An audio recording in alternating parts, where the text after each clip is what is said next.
Meus nobres cartoleiros, agora chegou a vez do nosso Bons e Baratos preparar o time para a segunda rodada e, como vai ser de praxe, nós temos participação especial aqui nos times que vão visar tirar os nossos esquadrões do buraco com suas escalações dentro da média dos cartoleiros. Se apresenta aí pra galera, olha ele, ó. Ei, Tiquinho, meu nobre. Olha lá, tá aí pronto pra gente poder trabalhar mais um pouco. Meio escondido aí, mas ele é do time, viu? A escalação é toda aqui por conta dele. Inclusive, na primeira rodada, o nosso time, a gente já tá acostumado do ano passado, né?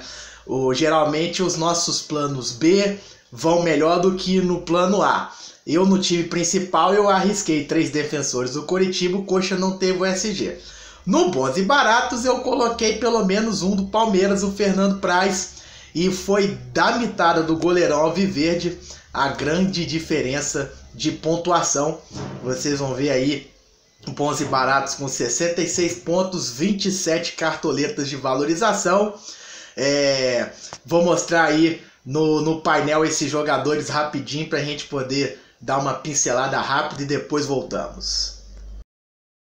Eis aí a nossa primeira rodada, agora com os números certinhos. A pontuação foi 66,53 e a valorização de 27,15 cartoletas. Muito bom o começo do Bons e Baratos. Claro, teve aí a galera que tirou mais de 70 pontos, ganhou mais de 30 cartoletas, mas o nosso time aqui até que acompanhou muito bem o ritmo que a rodada ofereceu, né? Perdas aí do SG, do Corinthians e do Coritiba prejudicou a todo mundo. O Fernando Praz nos ajudou, o Pedro Jeromel, só de ter segurado o SG, também foi importante para uma boa nota da equipe. Meio campo aí, o Arrascaeta e o Márcio Araújo foram bem, nós só erramos o Marquinhos. E no ataque, 2 fizeram gol, tanto o Jô quanto o Luco. O Ângelo Romero, mesmo sem ter feito gol, teve uma atuação muito boa. E o Pachequinho aí, o Coritiba goleou, ele acabou tirando 7 pontos, mesmo perdendo o SG. Então esse aí foi o começo do nosso Bons e Baratos, muito bom, muito legal, e que a gente siga tendo sucesso. Tá aí então o desempenho do nosso Bons e Baratos, a escalação aí com responsabilidade desse comediante aqui que está do meu lado. Grande Tiquinho. Aí, Mito. Parabéns, hein? Rapaz, 66 pontos, 27 cartoletas, você foi melhor do que eu. Eu fiz 58, valorizei 18. Desde quando Calopsita sabe jogar cartola? Vou pegar umas dicas com você, você vai me ajudar, viu? O Tiquinho, ele se saiu melhor na primeira rodada, mas logo vamos tentar virar o jogo aí, ou se ele se distanciar na frente tá bom também, porque o Bons e Baratos agradece. Para essa rodada, meus amigos, se vocês estiverem precisando de entender como funciona a valorização, eu comecei o meu vídeo do time Toro mostrando um esboço de como é o algoritmo do Cartola FC, umas contas com valores muito próximos do que o Cartola usa. Então, se você tiver alguma dúvida sobre como valorizar, eu recomendo esse vídeo com a minha escalação do time principal. Aqui para o Bons e Baratos, eu vou quebrar um pouquinho o nosso protocolo. A gente sempre escala de acordo com a média dos cartoleiros, que foi de 13 cartoletas. Como eu não vi muita gente com essa faixa de cartoletas, a galera começou com mais de 20, né? Perto de 20. Eu fiz 18, Bons e Baratos fez 27 e a valorização da rodada foi muito boa. Então eu vou fazer aqui o time para a segunda rodada, começando como se estivesse começando de novo. A escalação não vai passar de 100 cartoletas e se de alguma forma aí os jogadores puderem atender a vocês, vai ser um time pensando novamente em pontuação e valorização.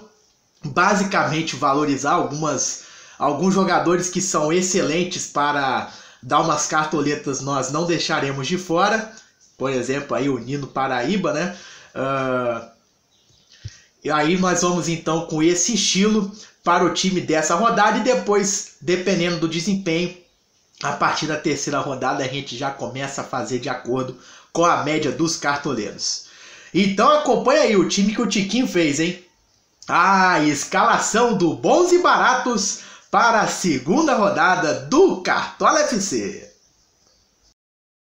Está aí então o nosso time, custando 97,69 cartoletas, uma escalação que a gente acredita ser muito boa, e tudo isso mesmo escalando aí o Nino Paraíba, o Bruno Henrique e o Luca, que são jogadores caros, né? E ainda assim a gente fez o time aí com menos de 100 cartoletas. Eu aproveito a citação desses três jogadores para poder lembrar aqui o Bons e Baratos é um nome apenas simbólico, porque não nos preocupamos em ter todos os jogadores baratos. O objetivo é que o preço do time seja de acordo com a média dos cartoleiros, e especialmente nessa segunda rodada, nós estamos fazendo como se estivéssemos começando do zero, não deixando passar de 100 cartoletas. Explicando agora a situação de alguns dos nossos escalados, nós temos, por exemplo, o Alex Muralha, o Fábio Santos e o Casares vindo de desvalorização. No caso do Muralha e do Fábio Santos, são jogadores aí super baratos, né? 2 cartoletas o Muralha, 1 cartoleta e meio o Fábio Santos. 40% do preço dos dois não dá nem uma cartoleta. Então basta o SG para os nossos amigos e eles já revertem a sua média para o positivo. Já ficam aí com tendência de valorização. Quanto maior a nota for, mais cartoletas os dois vão render. E nós acreditamos que eles são boas para a rodada também. O Muralha podendo ter o SG contra o Atlético Goianiense, mais alguma defesa difícil. E o Fábio Santos mesmo que perca o SG, ele é um jogador produtivo e pode nos render aí pontos na rodada. O caso do Casares, ele é um pouquinho mais caro do que esses dois, 6,44, mas ele tem o privilégio de não ter negativado na primeira rodada. Tirou ali 1,1. Então, com isso, basta que ele tire também na faixa dos seus 4, 5 pontos, porque a 40% de 6,44 dá mais ou menos 2,5. Então, com uma pontuação aí de 4, por exemplo, o Casares, 4 pontos, hein? O Casares ele já fica com condições de valorizar. E a gente espera dele muito mais também. É um jogador aí que brilhou no último jogo do Atlético Mineiro da Libertadores. Por conta disso também estamos escalando. Junto com a Arrascaeta e o Bruno Henrique, são as unanimidades da rodada na minha forma de ver. Aí você vê o Arthur e o Luca de certa forma correndo um risco, porque a gente não sabe se são jogadores que vão bem na rodada, porém são excelentes para valorizar. E o Romero, esse aí sim, pode nos dar alguma pontuação alta também. Junto com os outros jogadores boas para a rodada, né? O caso do Casares, do Arrascaeta e do Bruno Henrique. Zaga, está um negócio muito complicado. Nós temos aí Jeromel e Pedro Henrique, jogadores com risco de perder o SG, mas não perderiam tanto em cartoletas, talvez até nem percam, né? Se tirarem aí seus 2, 3 pontos. Nós estamos preferindo fazer dessa forma do que colocar algum zagueiro do São Paulo que enfrenta o Avaí. O São Paulo ele até tem a possibilidade grande de ter o SG, mas não seria uma surpresa se o time levar um golzinho, visto aí o ano que vem tendo a defesa São Paulina. E aí, se esse SG não vier, os jogadores vão desvalorizar muito e não podemos correr esse risco no nosso time. Da mesma forma, estamos evitando o David Braz, jogador aí estreante do Santos, custando 10 cartoletas. Antes dele estava provável o Kleber, que custa 7. Agora o Santos está todo em dúvida, né? Só o David Braz está provável no Cartola. A gente não sabe qual vai ser o time que vai a campo.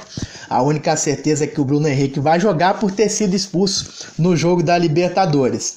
Então foi até bom o Santos estar com essas dúvidas, porque deixa a gente um pouco mais certo do que fazer, né? Se o time fosse aí com força máxima contra o Coritiba, íamos balançar ali pensando na possibilidade de correr um pouquinho mais de risco, mas colher em pontos o que os jogadores fizessem de bom na partida, né? O Santos não deixa de ser favorito. O Bruno Henrique aí deve deixar a sua marca, tomara, né? Estamos escalando ele, mas o SG do Santos é muito arriscado. Então é isso aí basicamente sobre o nosso time, sobre a rodada. Zagueiro, volto a dizer, tá complicado demais de escalar. Tomara aí que o Jeromel e o Pedro Henrique surpreendam, né? A dupla de Pedros. O último detalhe que eu deixei para explicar é sobre o treinador, o Ney Franco ou o Marcelo Cabo, né? Basicamente, você vê ali que quando te sobra poucas cartoletas para fechar a escalação, são esses aí os dois principais candidatos. A nossa escolha pelo Ney Franco é por conta do Sport, de alguma forma, poder surpreender o Cruzeiro. O time joga em casa, vai estar com força máxima, e então, se o Sport aí do nada ganha do Cruzeiro, o Ney Franco já tira uma nota interessante. O Marcelo Cabo, né, o Atlético Goianiense aí, eu acho que não vai ter muito sucesso contra o Flamengo. E por isso o nosso amigo foi preterido pelo Ney Franco. Nós de qualquer jeito colocaríamos técnico contra jogador. Estamos aí o Ney Franco contra o Arrascaeta, seria o Marcelo Cabo contra o Muralha. Isso é meio complicado, né?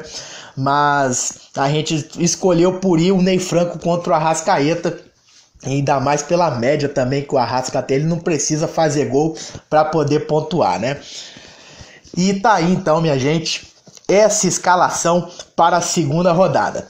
O mais importante é que conseguimos escalar o Nino Paraíba, mesmo com o time custando menos de 100 cartoletas. Sucesso pra nós, meu povo!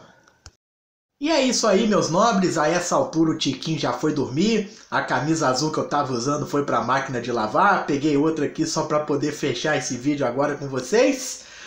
Aquele abraço e bora mitar!